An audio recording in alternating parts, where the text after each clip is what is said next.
برصغیر پاک و ہند مکمل بیان۔ السلام علیکم ورحمۃ اللہ وبرکاتہ۔ آج کی اس ویڈیو میں ہم بات کریں گے برصغیر پاک و ہند کی، جو دنیا کے عظیم ترین خطوں میں شمار کیا جاتا ہے۔ یہ خطہ اپنی تاریخ، تہذیب، ثقافت، علمی روحانیت اور قربانیوں کی وجہ سے پوری دنیا میں مشہور ہے۔ برصغیر میں آج کا پاکستان، بھارت اور بنگلہ دیش شامل ہیں۔ صدیوں سے یہ خطہ مختلف تہذیبوں اور قوموں کا مرکز رہا ہے۔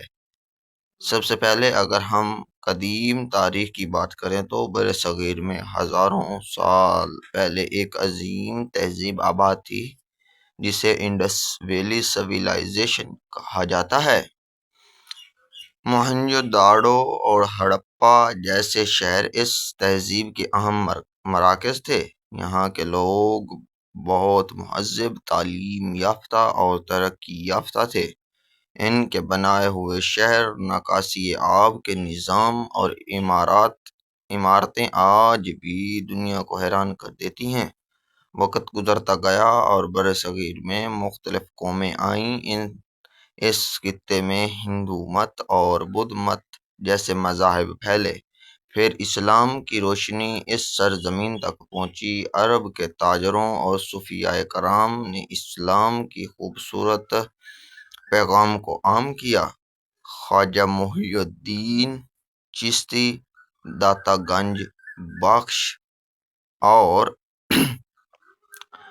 بہاؤالدین زکریا ایک معروف ہستی کا نام ہے۔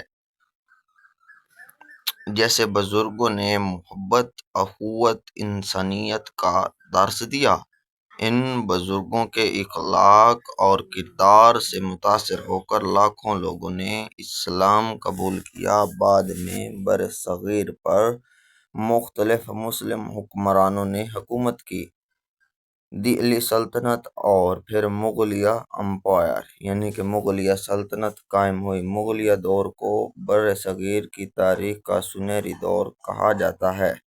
اس دور میں علم، ادب، فن تعمیر، ثقافت نے بہت ترقی کی۔ اس دور میں عظیم الشان عمارتیں تعمیر ہوئیں، باغ بنائے گئے، اردو زبان کو بھی بہت فروغ ملا۔ بادشاہ شاہجہاں کے دور میں تاج محل جیسی خوبصورت عمارت تعمیر ہوئی، جو آج بھی دنیا کے عجائبات میں شمار ہوتی ہے۔ لیکن پھر ایک ایسا وقت آیا جب انگریز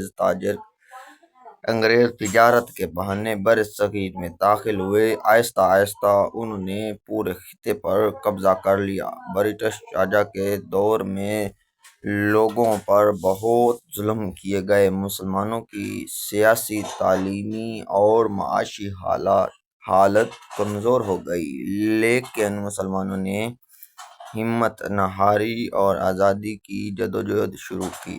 1857 کی جنگ آزادی برصغیر کی تاریخ کا ایک اہم باب ہے۔ مسلمانوں اور ہندوؤں نے مل کر انگریزوں کے خلاف جنگ لڑی، لیکن یہ جنگ کامیاب نہ ہو سکی۔ اس کے بعد مسلمانوں نے تعلیم اور سیاسی شعور پر توجہ دی۔ سر سید احمد خان نے مسلمانوں میں جدید تعلیم کو فروغ دیا اور علی گڑھ تحریک شروع کی۔ بعد میں مسلمانوں کو احساس ہوا کہ وہ ایک الگ قوم ہے، جن کا مذہب، ثقافت اور طرز زندگی دوسروں سے مختلف ہے۔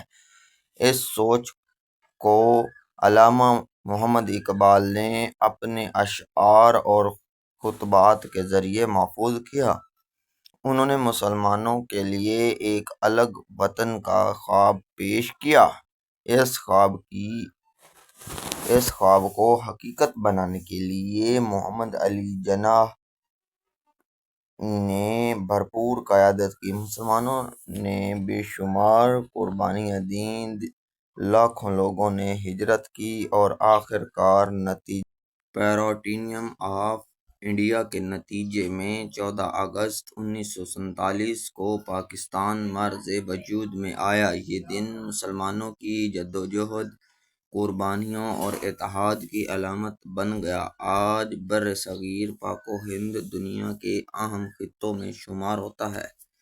یہاں مختلف زبانیں بولی جاتی ہیں، مختلف ثقافتیں پائی جاتی ہیں اور ہر علاقے کی اپنی الگ پہچان ہے۔ پاکستان اپنے اسلامی شناخت، قدرتی حسن اور بہادر قوم کی وجہ سے جانا جاتا ہے، جبکہ بھارت اپنی آبادی اور ثقافت کی تنوع کی وجہ سے مشہور ہے، اور بنگلہ دیش اپنی محنتی قوم اور خوبصورت دریاؤں کی سرزمین کہلاتا ہے۔ برصغیر کی تاریخ میں اتحاد، قربانی اور علم اور محبت کا درس دیتی ہے۔ یہ خطہ صرف زمین کا ایک ٹکڑا نہیں بلکہ تہذیبوں، قربانیوں اور عظیم شجاعت کی ایک زندہ داستان ہے۔ آخر میں یہی کہا جا سکتا ہے کہ برصغیر پاک و ہند ایک ایسا خطہ ہے جہاں کی مٹی میں تاریخ بولتی ہے، جہاں کی